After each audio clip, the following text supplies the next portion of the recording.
Sounds of silence. Hello, darkness, my old friend.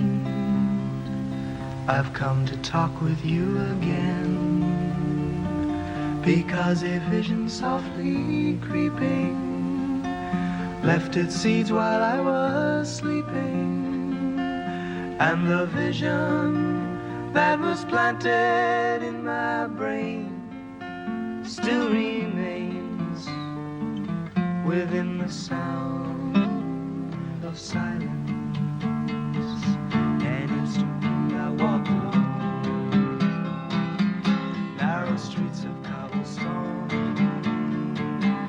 neath the halo of a street lamp.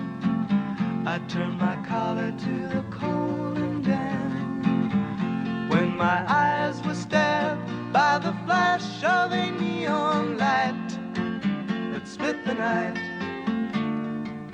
and touched the sound of silence. And in the naked light I saw 10,000 people, maybe more, people talking without speaking, people hearing without listening, people writing songs that voices never share, and no one dare disturb the sound of silence. Fool, said I, you do not know, silence like a cancer grows. Hear my words that I might teach you, take my arms that I might reach you, but my words like silent raindrops fell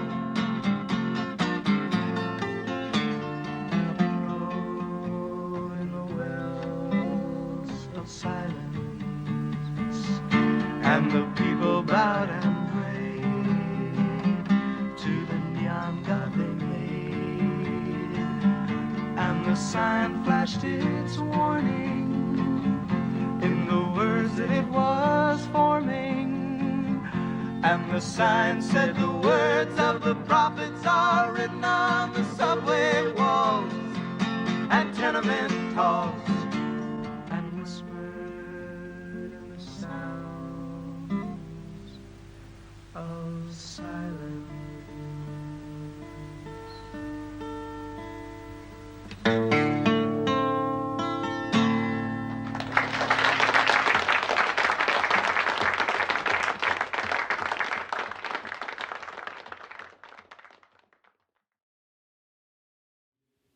Êxodo 22 e até o 4, né?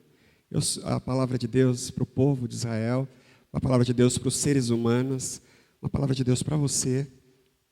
Eu sou o Senhor, eu sou o vosso Deus. Por isso não terás outros deuses além de mim. Não farás para ti nenhum ídolo, nenhuma imagem de qualquer coisa no céu, na terra ou debaixo da terra. Não te prostrarás diante deles, nem lhes prestarás culto. O que aconteceu com os seres humanos, gente?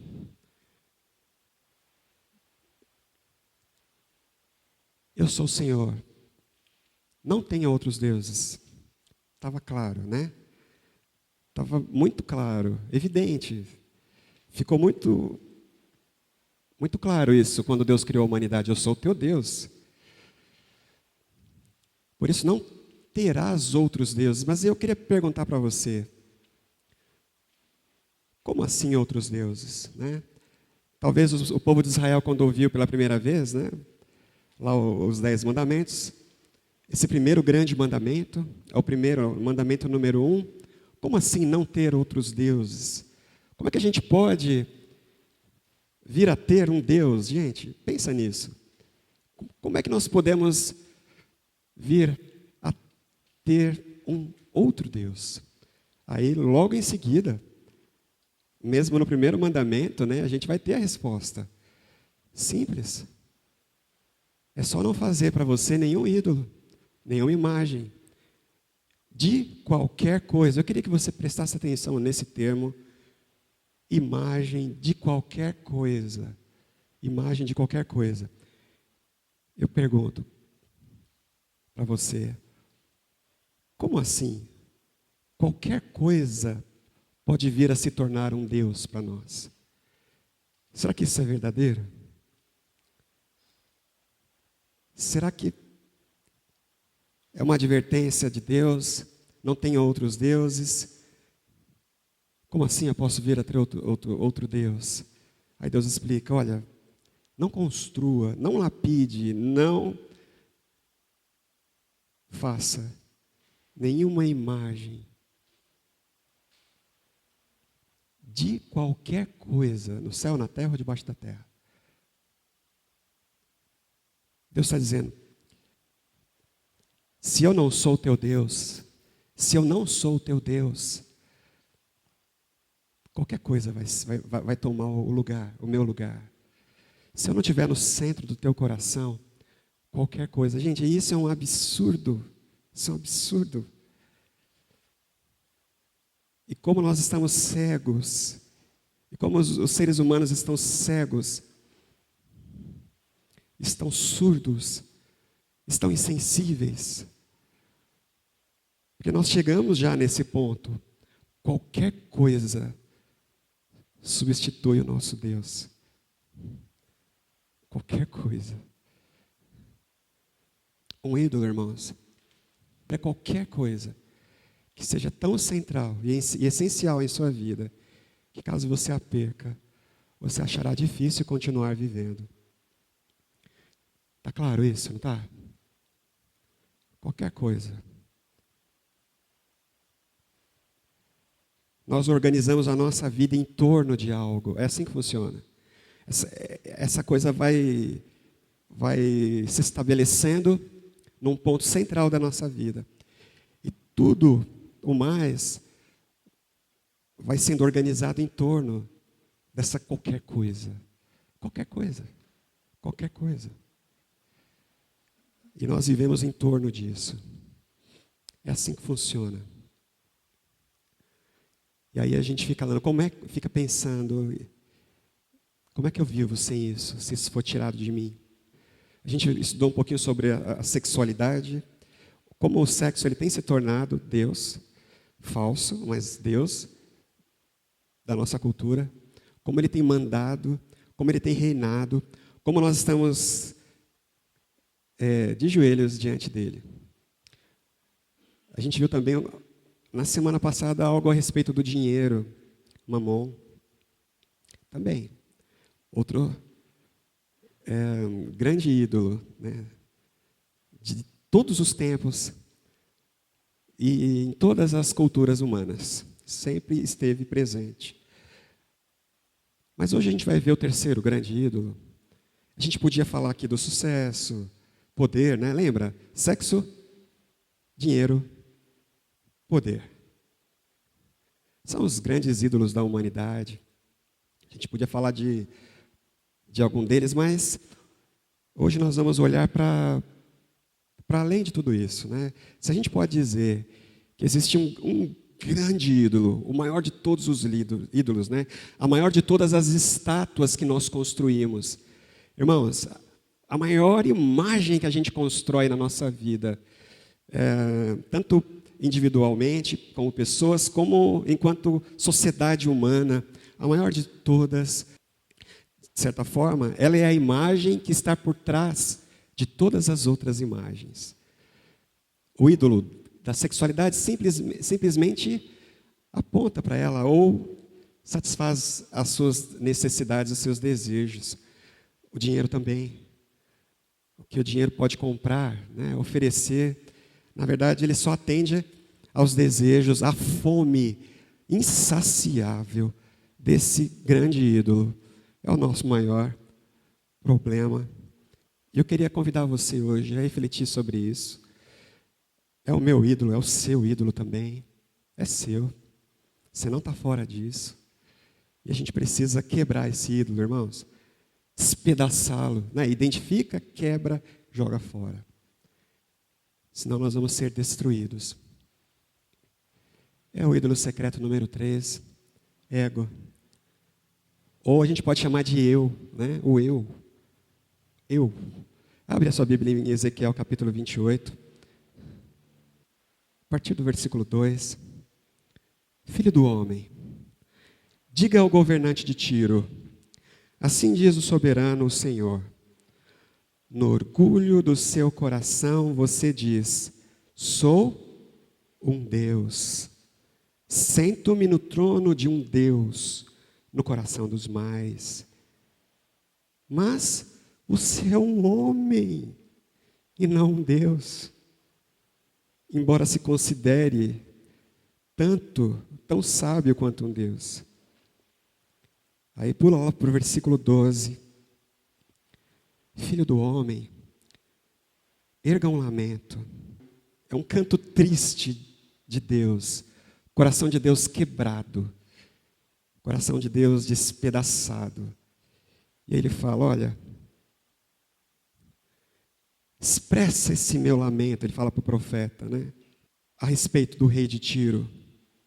E diga-lhe, assim diz o soberano, o Senhor, você era o modelo da perfeição, cheio de sabedoria, de beleza, de perfeita beleza. Você estava no Éden, no jardim de Deus. Todas as pedras preciosas o enfeitavam, sárdio, topázio, diamante, berilo, ônix, jaspe, safira, carbúnculo, esmeralda. Seus engastes e guarnições eram feitos de ouro. Tudo foi preparado no dia em que você foi criado. Você foi ungido como um querubim guardião, pois para isso eu o designei. Você estava no monte santo de Deus e caminhava entre as pedras fulgurantes. Você era inculpável em seus caminhos desde o dia em que foi criado, até que se achou maldade em você. Por meio do seu amplo comércio, você encheu-se de violência e pecou. Por isso eu o lancei humilhado para longe do monte de Deus e o expulsei, ó querubim guardião, do meio das pedras fulgurantes. Seu coração se tornou orgulhoso por causa da sua beleza. E você corrompeu a sua sabedoria por causa do seu esplendor ou da sua glória, sua própria glória. Por isso eu atirei à terra, fiz de você um espetáculo para os reis. Por meio dos seus muitos pecados e do seu comércio desonesto, você profanou os seus santuários. Por isso eu fiz sair de você um fogo que o consumiu, e reduzi você a cinzas no chão, à vista de todos os que estavam observando. Todas as nações que o conheciam espantaram-se ao vê-lo. Chegou o seu terrível fim. Você já não mais existirá. É um lamento. É um canto de choro de Deus, né? De tristeza. Deus lamentando, né? E falando, olha, podia ter sido diferente. Tem alguns verbos aqui que eu queria que você prestasse atenção. Lá no versículo 2, você é um homem. Você é um homem. Você não é Deus. Não é Deus. No versículo 12, você era o modelo da perfeição. Versículo 13, você estava no Éden, no jardim de Deus. Versículo 15, você era inculpável em seus caminhos, até que se achou maldade em você. Até que se achou maldade em você. O seu coração tornou-se, no 17, orgulhoso. Ele se tornou orgulhoso por causa da sua beleza. Teu saber, os sentidos, capacidade de aprender, conhecimento, a sua sabedoria foi obscurecida pelo teu orgulho. Por isso, o teu fim é iminente. É certo. É certo. Esse aqui, irmãos, é um retrato, por mais que a gente veja aqui, né, que é um lamento sobre o rei de Tiro, capítulo 27, né, tem uma palavra contra Tiro, aquela cidade-estado daquela época, da época do profeta. Então, no capítulo 28, nós vemos um lamento contra o rei de Tiro. Mas quando a gente olha aqui para essas palavras, parece que não é só para ele. Não é só para ele que essa palavra é dirigida. Alguns até pensam que a queda de Lúcifer, né, se encaixa justamente aqui. Tem muita gente que pensa assim, não, aqui está falando de Lúcifer, né? Querubim, Éden. Tem gente que vai por aí. Mas hoje, eu queria que você pensasse que aqui o rei de Tiro representa a humanidade. Aqui o rei de Tiro ele representa os homens. Os homens que estão errando, né, no seu coração. Você é homem. Você não é Deus. Você é um homem. Você não é Deus. Como assim? Olha que insanidade, que loucura. Como é que você pode organizar a sua vida em torno de você mesmo? Eu queria você perfeito, num mundo perfeito. Tudo era perfeito. Até o dia em que a maldade foi encontrada no teu coração.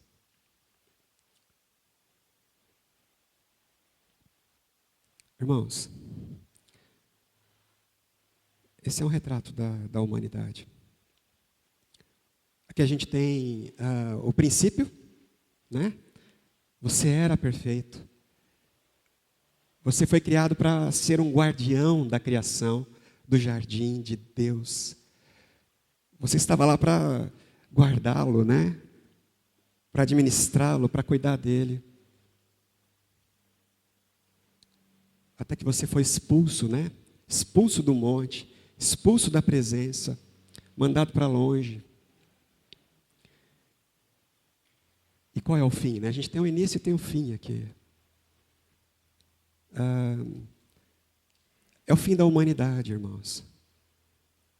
Na verdade, é o fim do pecado. É claro que Lúcifer também se encaixa aqui, né? É o fim de todo pensamento, irmãos, presta atenção. Todo pensamento errado, toda forma de entender na qual Deus não está acima de todas as coisas.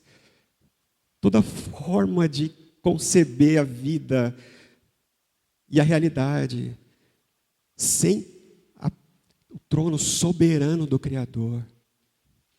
É o fim. É o fim. Você não é Deus. Você não é Deus. Esse é o seu fim. Escárnio. Eu trouxe aqui mais uma palavra do Nietzsche, né? Eu falei que ele era um profeta. E ele é, para a nossa cultura, ele é um profeta. Ele escreveu Além do Bem e do Mal, né? No livro ele diz assim: a pessoa do tipo nobre acha que ela determina seus valores. Não precisa do aval de ninguém e julga o que é prejudicial para mim é prejudicial em si mesmo. O contrário também. O que é bom em si mesmo. Essa pessoa sabe que é ela, em primeiro lugar, que atribui dignidade às coisas. Eu vou ler de novo. Essa pessoa sabe que é ela, em primeiro lugar, que atribui dignidade às coisas, criando valores. Dignifica tudo o que vê em si mesma. Esse tipo de moral é autoglorificante. Olha o rei de Tiro. Olha a obstinação humana.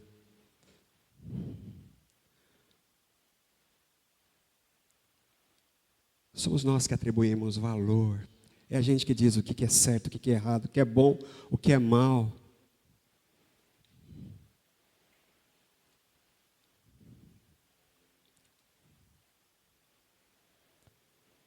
Idolatria é coisa séria, gente. É coisa muito séria. Esse é o objetivo da nossa série, né? Dizer que nós devemos estar atentos. Por isso, quando eu falo de buscar jejum, né? A gente separar um jejum é para isso. É para dizer, Deus,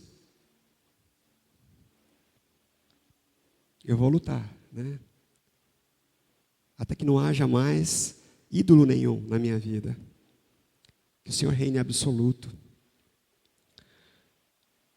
Eu queria pensar um pouquinho nisso, né? Essa trajetória da queda humana, da queda dos ídolos, da queda dos falsos deuses. Abre a tua Bíblia em Gênesis capítulo 1. Vamos pensar um pouco nisso. Você estava lá no jardim de Deus. Você foi criado perfeito. Vai lá para o versículo 26. Deus falando então. Então disse Deus. Gênesis 1, 26. Então disse Deus, façamos o homem, nossa imagem e semelhança.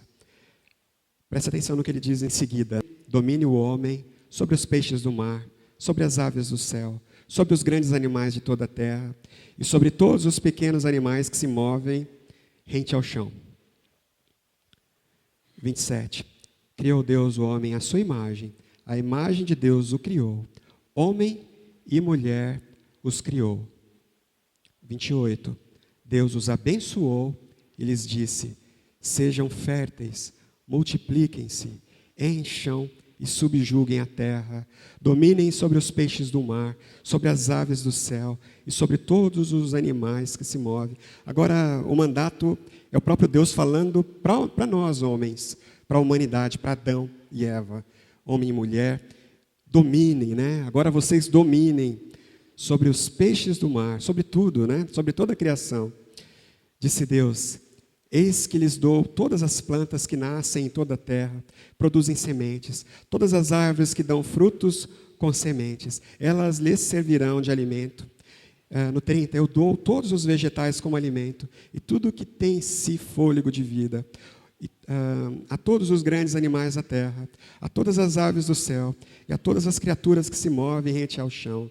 E foi assim, e assim foi. E Deus viu tudo o que tinha feito, havia feito, e tudo havia ficado muito bom.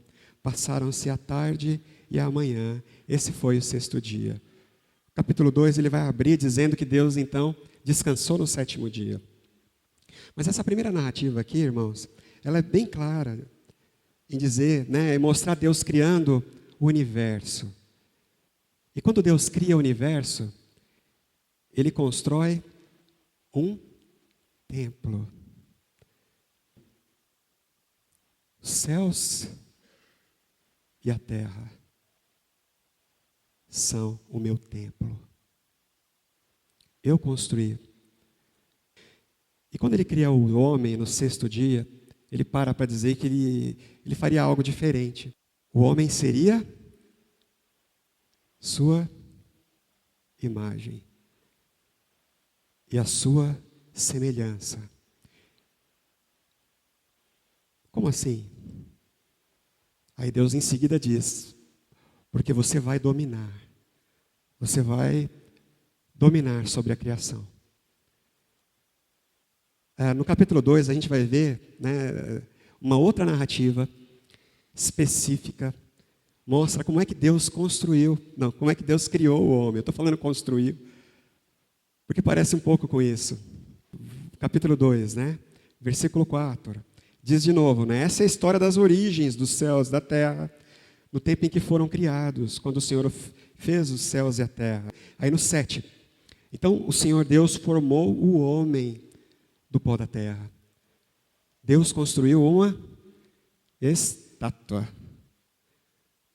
de barro. Deus construiu uma estátua de barro.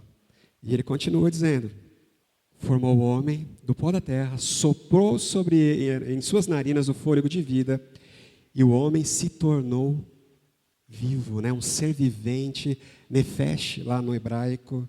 Ele se tornou vivo, consciente. Aí no 8 diz, ora, o Senhor Deus tinha plantado um jardim no Éden, para os lados do leste, e ali colocou o homem que formara. Deus tinha criado o homem lá na sua oficina, na terra, da terra, ele formou o homem, soprou sobre ele, nele, e esse homem então foi colocado no meio, no jardim. Presta atenção, do 9. Então o Senhor fez nascer do solo todo tipo de árvore, agradáveis aos olhos e boas para alimento. No meio do jardim estavam as árvores da vida e a árvore do conhecimento do bem e do mal.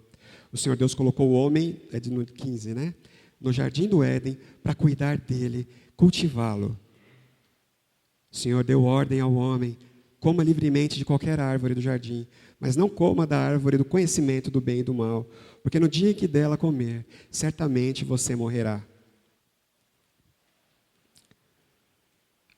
Capítulo 3. Ora, a serpente era o mais astuto de todos os animais selvagens que o Senhor tinha feito.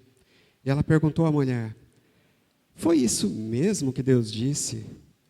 Não comam de nenhum fruto das árvores do jardim? Presta atenção até aqui, irmãos, olha só. O homem foi colocado no jardim para administrá-lo, para cuidar dele. Fala em seguida que Deus fez tudo, todas as árvores e todos os seres para benefício da humanidade. O homem vai cuidar, vai usufruir disso, vai viver disso e simplesmente vai celebrar a criação, vivendo a criação. É simples. Mas tem uma coisa, aí Deus fala, lá no meio do jardim, olha lá no meio do jardim, tem 2 árvores lá. De todas as árvores você pode usufruir, Agora, olha lá no centro do jardim. Lá no centro do jardim tem 2 árvores. Uma é a árvore da vida. Agora a outra é a árvore do conhecimento do bem e do mal.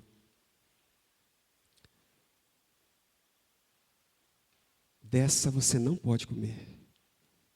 Não coma.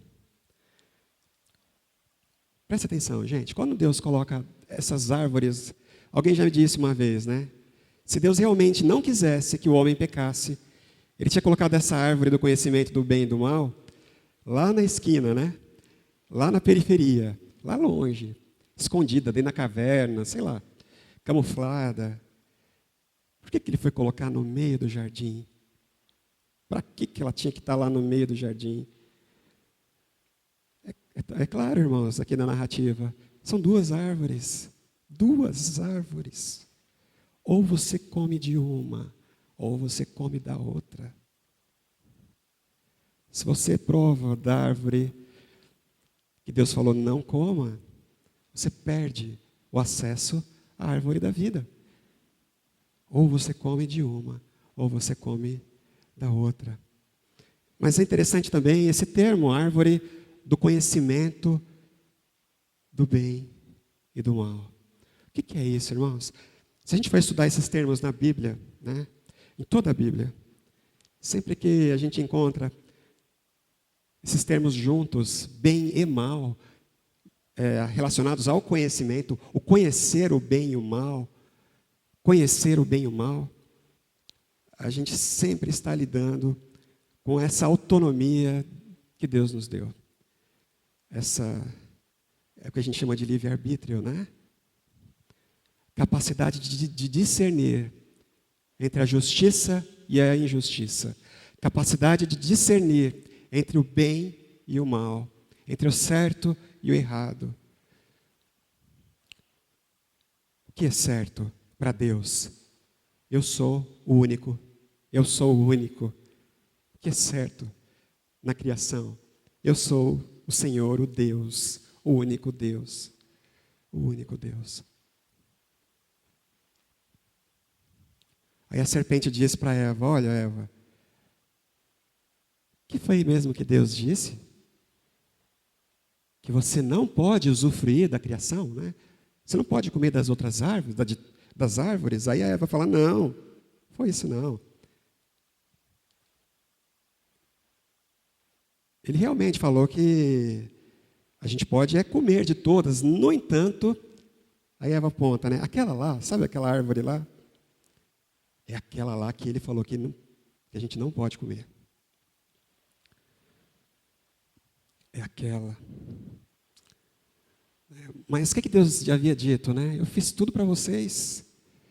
Vocês vão ser a expressão da minha imagem em toda a criação. Vocês vão projetar a minha imagem em toda a criação. Vocês vão dominar, governar e usufruir de tudo. De tudo, de tudo, de tudo. Agora você precisa escolher, né? Lá no meio do jardim. É no centro da vida humana, irmãos. É no centro. Está bem no meio. Tudo gira em torno dessa decisão. Tudo gira em torno dessa escolha. Ou eu adoro ao meu Deus, ou eu sigo os meus deuses, ou eu cultuo os meus deuses. É a decisão humana. O que a serpente falou para a mulher? Olha, então, Deus falou que do dia que você comer, você morre. Isso não é verdade, mentira. Mentira. Quando você comer, você vai ser o Senhor do bem e do mal. Você vai ser como Deus. Você vai saber. Você vai ter condições de julgar, de escolher. Você vai ser o Senhor da sua moral. Você vai estar no controle. Você será como Deus. Você será como Deus. Sabendo. Escolhendo. Não é o que ele falou que é importante. Isso é certo, aquilo é errado? Não. Escolha você. Escolha você. Né? Lembra do Nietzsche falando? Vamos voltar aqui para ele. Ela sabe, né? Essa pessoa sabe que é ela que atribui dignidade às coisas. Valor. Ela dignifica o que vê em si mesma. O que a serpente falou para a mulher?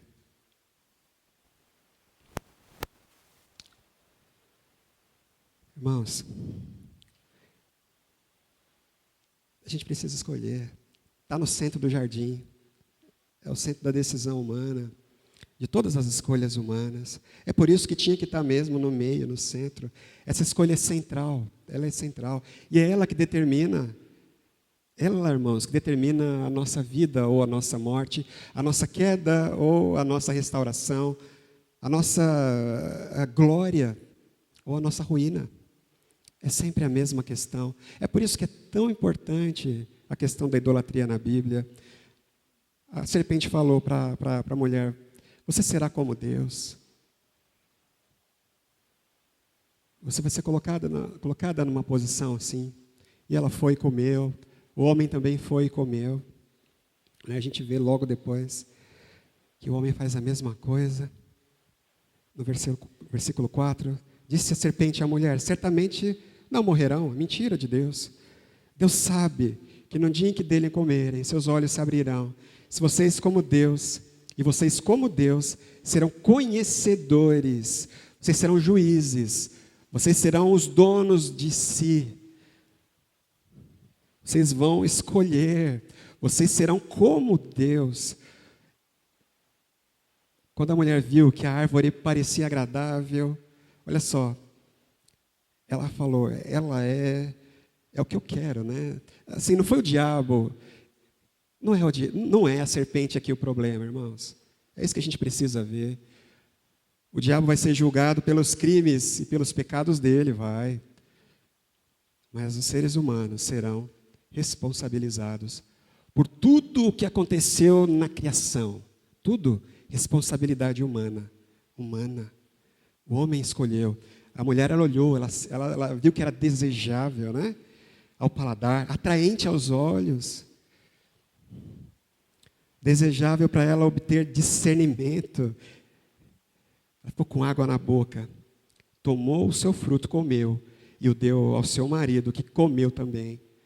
O que aconteceu em seguida, irmãos? Os olhos dos dois se abriram. Instantaneamente, os olhos dos dois se abriram e perceberam que estavam nus. Então juntaram folhas de figueira para cobrir-se. Instantaneamente, os olhos se abriram. Ah, mas não ia morrer? Mas os olhos abriram. Os olhos foram abertos. O que eles viram? Em primeiro lugar, para onde eles olharam? Para que os olhos deles foram abertos? Que olhos são esses que foram abertos no momento em que eles comeram? Eles olharam para si mesmos. Eles olharam para si mesmos. E eles quiseram esconder a sua nudez um do outro.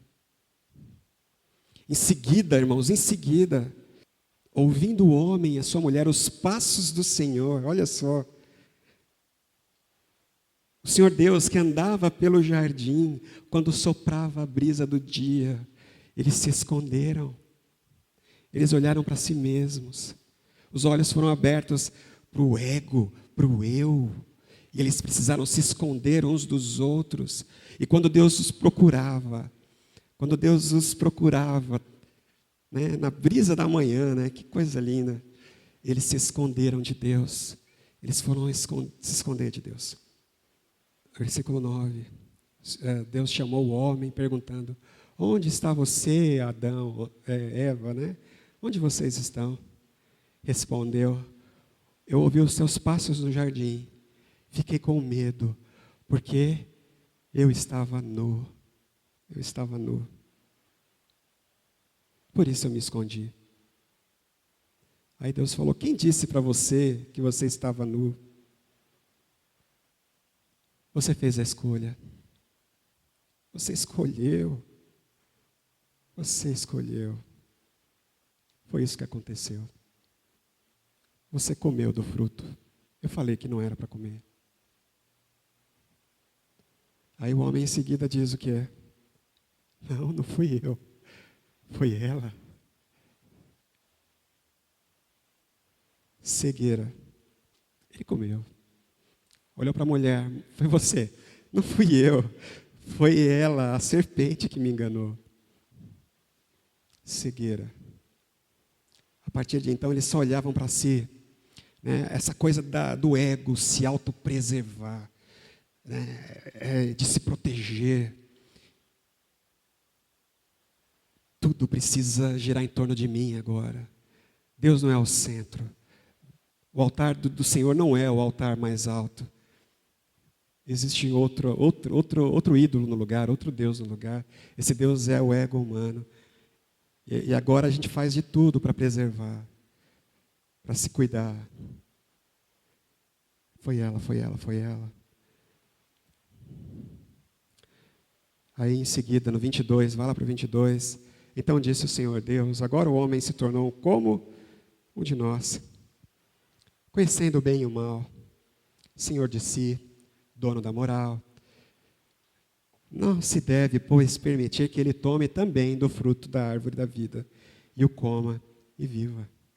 Ele fez a escolha. Por isso Deus o mandou embora do jardim, para cultivar o solo do qual foi tirado. Depois de expulsar o homem, colocou a leste do jardim do Éden querubins e uma espada flamejante que se movia, guardando o caminho para a árvore da vida. Irmãos, Deus fez tudo perfeito, tudo era bom, tudo bom. O homem foi criado para expressar a glória de Deus, a imagem de Deus na criação, fazendo isso governando, administrando, liderando toda a criação. O homem escolheu que ele não queria refletir a imagem de Deus. Ele próprio ia projetar dele mesmo. A partir de então, começou, irmãos. E hoje a gente vive as consequências disso. Abre em Apocalipse 13 também. Do jeito que começou, a gente termina. Também eu queria mostrar para vocês esse texto. É o começo e o fim. É o princípio e o final. Esse capítulo de Apocalipse 13 também ele é chave.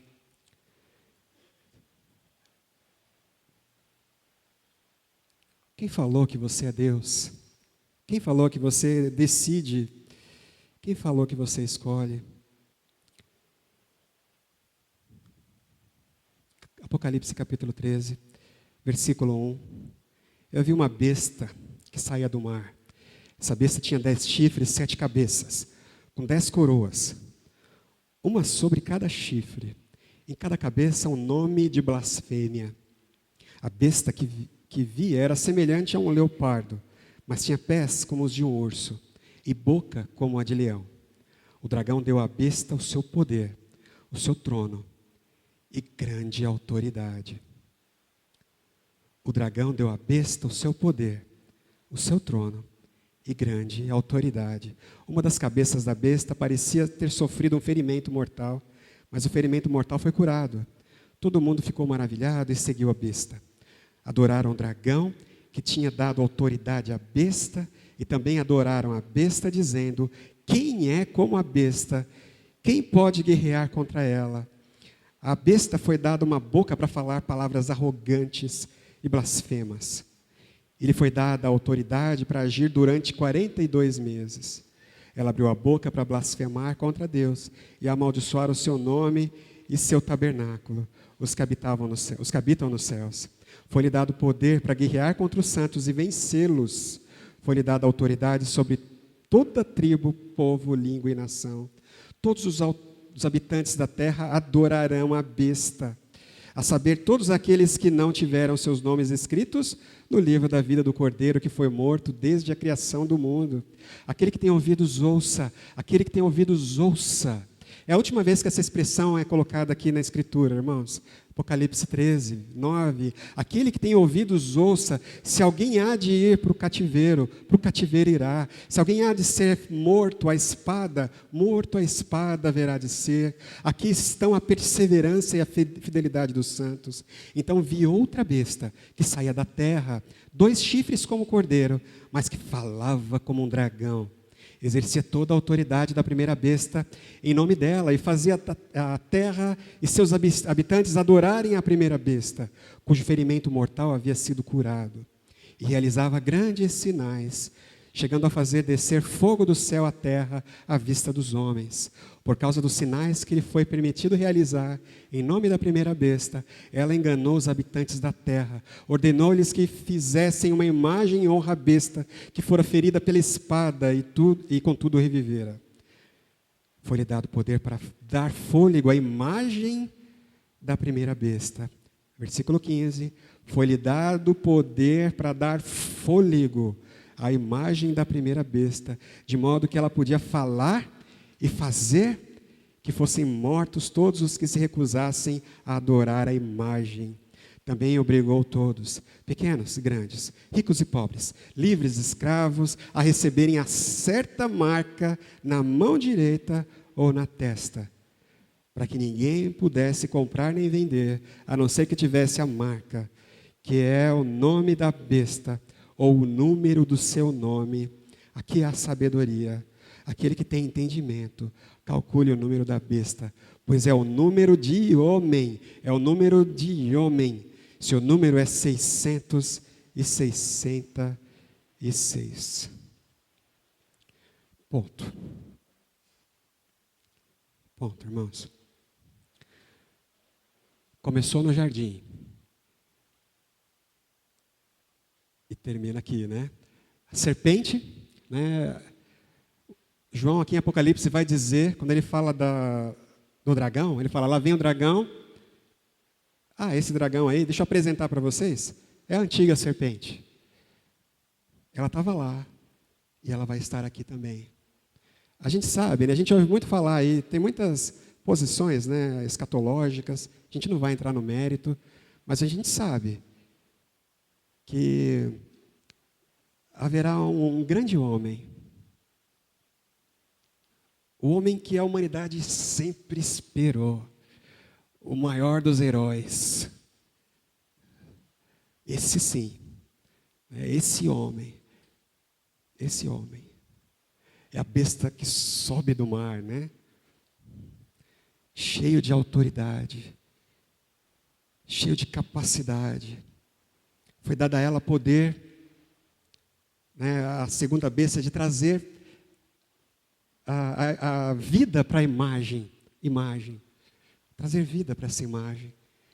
E todos os habitantes da terra adorarão essa imagem. Todos os habitantes da terra adorarão a besta. Mas ele faz um parêntese. Fora aqueles que forem encontrados, escritos, com seus nomes, no livro da vida do Cordeiro, desde a fundação do mundo.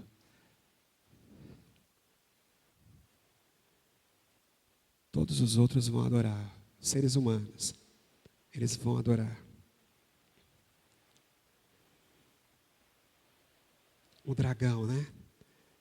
Junto à imagem do dragão. O número é o nome da besta. Ele fala, bom, calcula o número da besta, né? A gente fica pensando, o que a gente tem que fazer para calcular, né, o número? Será que a gente tem que ficar fazendo conta? O que é calcular? Mas a ideia aqui é discernir, irmãos, é discernimento. É discernimento. O número da besta, que é o nome, né? É o próprio nome do dragão, é o próprio nome da besta na testa. Na testa, na face, imagem, e na mão, nas coisas que você faz. Na testa e na mão. Irmãos, não existe neutralidade. Alguns pensam que é possível viver a vida cristã numa forma de neutralidade espiritual. As pessoas às vezes podem pensar que são cristãs, mas não têm olhos para ver, nem ouvidos para ouvir. Que sua condição espiritual é, na verdade, desoladora. Você é uma criatura refletora. Foi criado para refletir a imagem de Deus, a glória de Deus. A glória de Deus, a luz divina. Você foi criado para isso, você foi criada para isso. Ou você faz uma coisa ou outra, não tem jeito. Não tem neutralidade espiritual. Não tem. Ou você reflete a Deus, ou você é idólatra. Você cultua qualquer coisa. E no final de tudo você cultua você mesmo.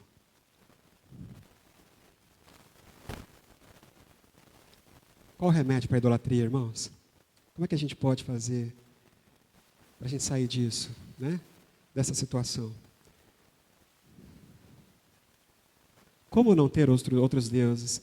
Como não construir deuses de todas as coisas, né, que existem? Como não organizar a nossa vida em torno dessas coisas? O que fazer, irmãos, para que a nossa família, que é uma coisa tão boa que Deus nos deu,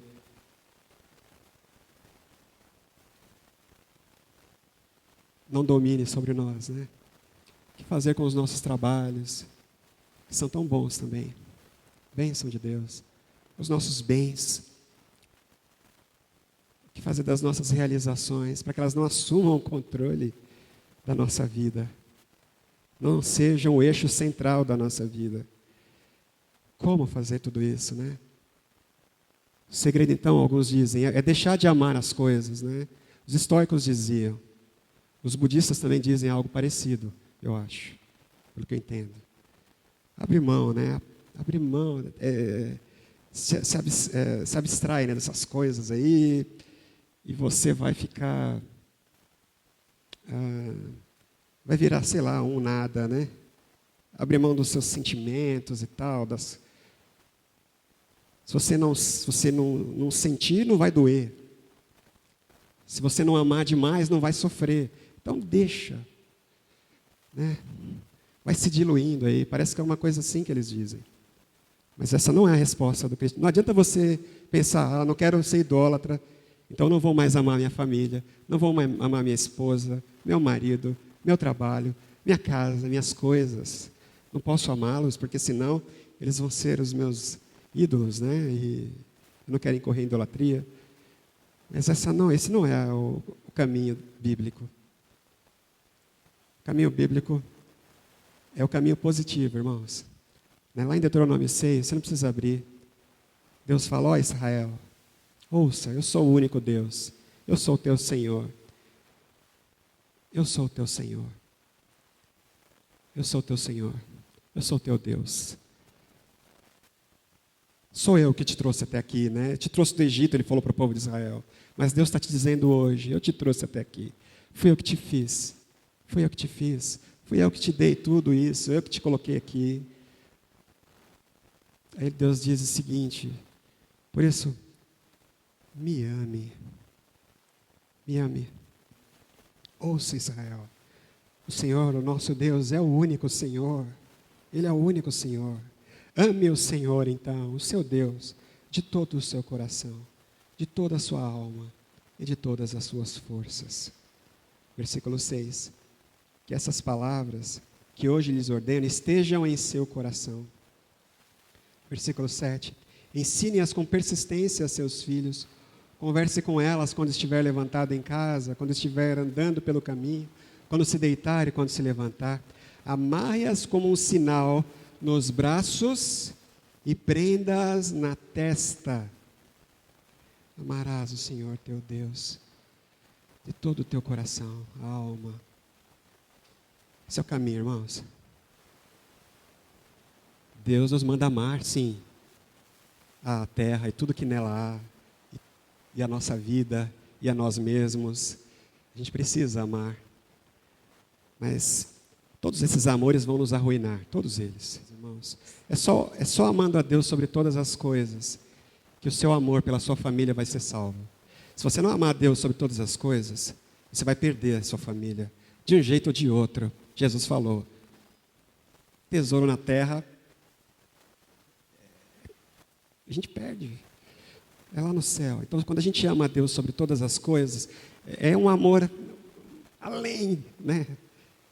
Ele não está falando para você não amar as outras coisas, ele fala, ame ao Senhor acima de todas as coisas. Tem que ser mais, irmãos. É só amando a Deus sobre todas as coisas que que é o amor que nós temos pela nossa família, ele vai ser salvo. Ele não vai se tornar um ídolo, não. Porque a nossa família atende, né, ela gira em torno do centro que é Deus. Nós amamos a Deus sobre todas as coisas. Os nossos bens, as nossas posses, as nossas coisas, as nossas vidas, todas elas. É só amando a Deus sobre todas as coisas. Né? Porque não adianta tirar o ídolo e jogar fora. Não adianta tirar o ídolo do sexo e jogar fora, do dinheiro e jogar fora. Eles vão voltar. Casa vazia, Jesus falou. O segundo estado é pior que o primeiro. Se esse lugar não for reservado para Deus, que é o Senhor, que está acima de todas as coisas, tudo mais vai ser perdido. Tudo mais, irmãos. Tudo mais. Amém? Eu coloco, diante de Deus todas essas palavras. Agradeço a vocês. Eu sei que foi difícil, né? Sei que eu me estendi demais. No entanto, irmãos, eu creio que o assunto é sério. É muito sério. É muito sério. Você se torna o que você adora, quer seja para a sua destruição ou para a sua restauração. É tempo da gente escolher, né? Amém? Amém? Eu trouxe aqui, esses livros que eu li esses dias. Esse aqui é do Timothy Keller, Deuses Falsos. Esse aqui é o livro que eu trouxe no primeiro dia, que é muito bom. Você se torna aquilo que você adora. É o GK Bio, né, Leandro? Bio aqui. E tem esse aqui também, O Evangelho para a Vida Real, Jerry Bridges. São algumas coisas que eu li esses dias que me edificaram bastante. Vamos continuar pensando sobre isso, né? Compre, se puder, vai lá nas livrarias aí que a gente conhece, você vai encontrar Saraiva, né? Vai lá, você vai encontrar, compre. No grupo pequeno, a partir do dia 1º de abril, nós vamos tratar sobre essa temática também. A gente vai tratar mais de forma mais prática, assim como a gente fez esse mês agora que passou. A gente vai aplicar, né, essa questão da idolatria na nossa vida prática. Desafio, vamos escolher. O Senhor é o teu Deus. Por isso não tenha outros deuses além dele. Amém? Baixa a tua cabeça então, quero orar com você agora. Quero fazer essa oração.